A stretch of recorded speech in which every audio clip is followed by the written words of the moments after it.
we have a domestic terrorism challenge in this country. There ought to be a bipartisan consensus to fight terrorism wherever it comes from, and particularly when it comes from within. For too long, our federal government has failed to address the growing terrorist menace in our own backyard. What we need is a focus in Homeland Security on domestic terrorism. Domestic violent extremism is the most acute threat, terrorism-related threat that we are seeing to our homeland. Intelligence gathering agencies now, they're telling us that threat landscape is now more of a domestic nature. The rise of domestic violent extremism is a serious and growing national security threat.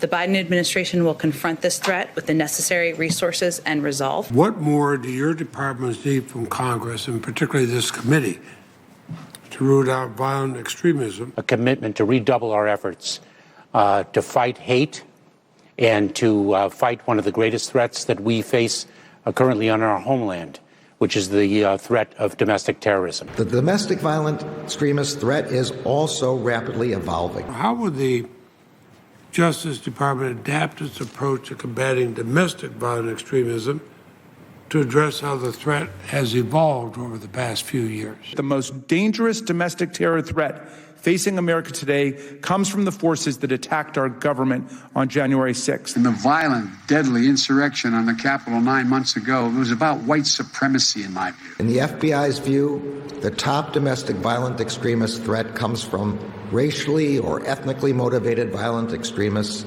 specifically those who advocated for the superiority of the white race. Terrorism from white supremacy is the most lethal threat to the homeland today.